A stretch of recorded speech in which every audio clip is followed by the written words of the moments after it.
Bismillahirrahmanirrahim.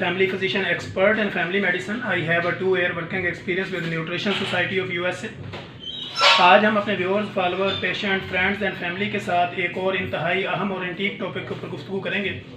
जैसा कि हमारे viewers, follower, patient, friends, family जो हमारे देखने वाले जानते हैं कि आज इंटरनेशनल एड्स डे है। इंटरनेशनल कम्युनिटी जो है वो बेसिकली आज इंटरनेशनल एड्स डे मना रही है। बेसिकली इस डे का मनाने का मतलब ये होता है कि आपने किसी भी महम के ख़िलाफ़, किसी बीमारी के ख़िलाफ़, किसी वायरस के ख़िलाफ़ एक दिन मनाने का मकसद ये होता है कि उसके मुतल्लिका जनरल नॉलेज को अपडेट किया जाए, लोगों को उसके बारे में बताया जाए ताकि जितनी भी कम्युनिटी है वो उससे महफूज रह सके। तो आज इंटरनेशनल एड्स डे मनाया जा रहा है। इसी हवाले से फिर हमने फ़ैसला किया कि हम आईसी को मौजू बनाएं और अपने पेशेंट, फिर हमारे फॉलोअर्स, फ्रेंड्स और जितने भी हमारे कोलीग्स हैं, देखने वाले हैं, उनको कम अज़ कम हम इसके लिए एक जनरल नॉलेज दिया जाए ताकि वो इसको देख के उनको ये पता चले एड्स और HIV वायरस में फ़र्क क्या होता है और बेसिकली ये होता क्यों है और इसकी रीज़न क्या है और इसकी हिस्ट्री क्या है, ये कहाँ से चला और किस तरह ये आगे बढ़ता है और क्या ये काबिल इलाज है या नहीं है, क्या इसका इलाज मुमकिन है या नहीं है। तो इसी हवाले से जो है वो हमने गुफ्तगू करने की आज कोशिश की। सबसे पहले मैं अपने viewers, follower, patient, friends and family को बताता हूँ कि एड्स बेसिकली जो है वो एक्वायर्ड इम्यूनो डेफिशिएंसी वायरस का नाम है। HIV जो है वो ह्यूमन इम्यूनो डेफिशिएंसी वायरस है। तो बेसिकली इन दोनों की अक़साम और फिर इनकी आगे सिचुएशन बिल्कुल डिफरेंट हो सकती है। एड्स और HIV बेसिकली आपस में मिलता जुलता ही एक ही सिलसिले का नाम है। तो हमने बगैर किसी साइंटिफिक इशू में पड़े बगैर हम कोशिश करेंगे कि अपने व्यूअर्स, फॉलोअर, पेशेंट, फ्रेंड्स के साथ इंतहाई सादा लैंग्वेज यूज़ की जाए ताकि उनको प्रॉपरली समझ आए कि ये एड्स क्यों होता है या इसको HIV वायरस जो है ये आगे कैसे ट्रांसमिशन इसकी होती है और जिनको ये होता है कि उनके साथ हाथ शत मिलाना चाहिए, उनके साथ बैठ के खाना चाहिए या नहीं खाना चाहिए। क्योंकि हम अपने क्लिनिकल ट्रायल में देखते हैं, मेरे अपने क्लिनिक पे इवनिंग शिफ्ट में हम जो है वो एक एड्स का मरीज़ पिछले 8 to 9 मंथ से रेगुलरली उसको ट्रीट कर रहे हैं। तो हमसे लोग आगे पूछते हैं कि अगर किसी को एड्स है तो क्या उसके साथ बैठ के खाया जा सकता है या वो हमारे बच्चों को उठा सकता है या उनके साथ टचिंग कर सकता है या नहीं कर सकता, मेल जो रख सकता है या नहीं रख सकता। तो हम ये सारे सवालों के जवाब आज हमने फैसला किया कि इंटरनेशनल डे के ऊपर, जो कि एड्स के हवाले से मनाया जा रहा है आज पूरी दुनिया में, हमने कोशिश की है कि हम इसके ऊपर अपने viewers, follower, patient, friends and family के साथ इसकी 2, 3, 4 डेफिशिएंसी को और डेफिनेशन को बिल्कुल अच्छे अंदाज के साथ आपके साथ इसको डिस्कस करें ताकि हमारे जितने भी व्यूअर्स हैं, फॉलोअर हैं, पेशेंट हैं, फ्रेंड्स हैं, फैमिलीज़ हैं, उनके हम जनरल नॉलेज को अपडेट करें। HIV virus, human immuno deficiency virus जो है ये बेसिकली आपकी बॉडी में कैसे ट्रांसफ़र होता है। जैसे कि हम इसकी हिस्ट्री जानते हैं कि जब ये बेसिकली स्टार्ट हुआ तो सबसे ज़्यादा इफ़ेक्टेड जो लोग हुए वो थाईलैंड में हुए, क्योंकि मैं खुद थाईलैंड बंकाक यूनिवर्सिटी का स्टूडेंट हूँ। तो हमने खुद वहाँ पे देखा भी है, फिर हमने अपने से पहले जो जितनी भी हिस्ट्रीज़ हैं उनको भी हमने पढ़ा, फिर जितनी रिसर्च हुई, जितनी स्टडीज़ इसके ऊपर आई उनके ऊपर भी हमने रिसर्च करने की कोशिश की। तो हमने ये देखा क्योंकि उस एरिया के अंदर जो है वो अनप्रोटेक्टेड सेक्स बहुत ज़्यादा है, क्योंकि उनकी कम्युनिटी और उनके सिस्टम में ये सारी चीज़ें शामिल हैं। तो वहाँ पे कम से कम किसी दौर के अंदर 30 to 35,000 पेशेंट जो है वो HIV के रिपोर्ट हुए। अब उसके साथ ख़तरा क्यों इसलिए ज़्यादा था कि पाकिस्तान और इंडिया उसके नियरेस्ट कंट्री थे, तो इनके लोगों का वहाँ पे जाना आना ज़्यादा था। तो फिर वरी हुए लोग कि भाई अगर थाईलैंड के अंदर इस तरह का सिस्टम फैल गया या वहाँ पे HIV वायरस फैल गया तो डेफिनेशनली इसकी जैसे ही वहाँ पे इसके ज़्यादा पेशेंट रिपोर्ट होंगे तो उसका जो है वो डेफिनेटली उसका असर जो है वो हमारे नियरेस्ट कंट्रीज़ के ऊपर भी पड़ेगा। लिहाजा वहाँ के डॉक्टर्स ने जो है वो उन्होंने अपनी इम्यूनिटी और अपने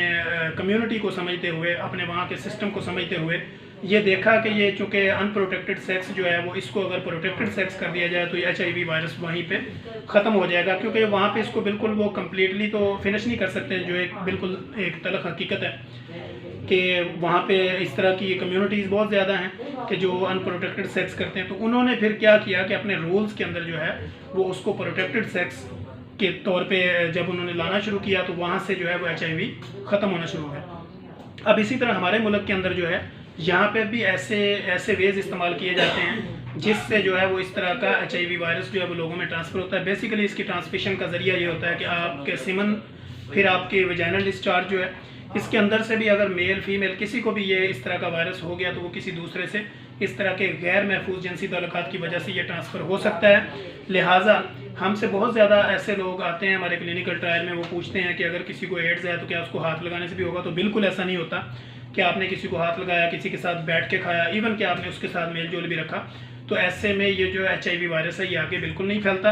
HIV वायरस के फैलाव के तरीकाकार यही हैं कि आपके उसके साथ सेक्सुअल रिलेशनशिप हो,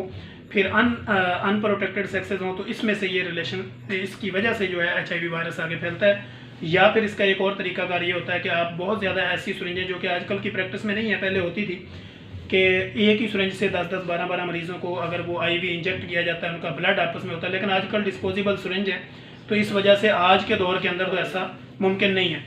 तो पहले दौर में ऐसा होता था कि जब भी आप क्रॉस मैच करवाते थे या किसी को ब्लड ट्रांसफ्यूशन करनी थी, तो ऐसी सूरत में अगर आपने क्रॉस मैच के दौरान उसका HIV वायरस पेशेंट का आपने ब्लड ले लिया और दूसरे को वो ब्लड जो है ट्रांसफ्यूशन कर दी, तो ऐसे में भी उसको HIV वायरस ट्रांसफ़र हो सकता है। लिहाजा हम अपने viewers, follower, patient, friends and family के साथ ये डिस्कस इसलिए करना अहम समझते थे क्योंकि इंटरनेशनल डे के ऊपर हमने समझा कि इस टॉपिक को उठाया जाए ताकि जनरल नॉलेज अपडेट हो। जनरल नॉलेज अपडेट करने का मकसद ये है कि हमारी कम्युनिटी सेफ रह सके। आजकल हम इस हकीकत से तो बिल्कुल जितनी मर्जी नज़रें चुराएं वो चुरा नहीं सकते, क्योंकि हमारा मुल्क हो, इंडिया हो या दुनिया का कोई भी कोना हो, जहाँ पे हर जगह पे किसी न किसी तरह के आपके गैर महफूज जिनसी ताल्लुकात होते हैं, जिसको हम डिनाई करें या उसको एक्सेप्ट करें, ये सिचुएशन हमेशा चलती है। तो हम अपने viewers, follower, patient, friends, families, जितने भी हमारे देखने वाले, उनको कहते हैं कि अगर कोई भी आपका इस तरह का गैर जिनसी और गैर महफूज जिनसी ताल्लुकात हैं, तो आप कोशिश करें कि उसको जो है वो प्रोटेक्टेड प्रोसीजर में लाएं ताकि उसको महफूज अंदाज में किया जा सके और आपका HIV वायरस जो है वो आगे ट्रांसफ़र ना हो सके। इसी तरह जब आप ब्लड ट्रांसफ्यूशन करवाते हैं तो उसमें भी कम से कम आपको जिसका ब्लड ले रहे हैं उसके प्रॉपरली आपने जो टेस्ट देखने होते हैं, जिसमें HCV है, HBsAg है, हम उसके वायरल मार्क्स सारे देखते हैं, तो उसमें ये मोहतात अंदाज में देखना चाहिए कि अगर उसको हेपेटाइटिस है या उसका HIV वायरस पॉजिटिव है, तो ऐसे मरीज़ का ब्लड जो है वो किसी दूसरे को ट्रांसफ़र ना किया जाए। तो इसी तरह औरल अगर आप यूज़न करते हैं तो उसमें अगर किसी HIV वायरस वाले बंदे का आप उसके साथ ज़्यादा इस तरह के रिलेशनशिप में जाएंगे, गैर जिनसी ताल्लुकात में जाएंगे या उसके साथ इस तरह के रिलेशनशिप में जाएंगे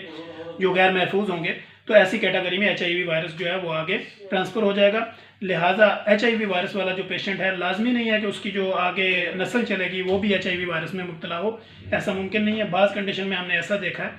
कि ऐसे पेशेंट जिनको HIV वायरस है वो लोगों के साथ मेल जोल भी रखते हैं, लेकिन उनके साथ मेल जोल वालों के जब हमने HIV टेस्ट करवाने की कोशिश की या उसके HIV टेस्ट होकर हमारे पास आए तो वो नेगेटिव निकले, क्योंकि इस तरह मेल जोल रखने से या खाने पीने से, इकट्ठे बैठ के कुछ ना कुछ चीज़ें शेयर करने से ऐसी सिचुएशन बिल्कुल नहीं होती और HIV वायरस बिल्कुल ट्रांसफ़र नहीं होता।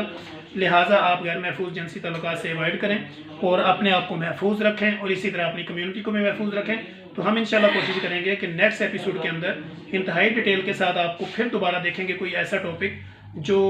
ज़रूरत होगी वक्त की, हम उसके ऊपर इंशाल्लाह कोशिश करेंगे कि डिटेल डिस्कशन की जाए। तब तक के लिए इजाज़त दीजिए। अल्लाह हाफिज़।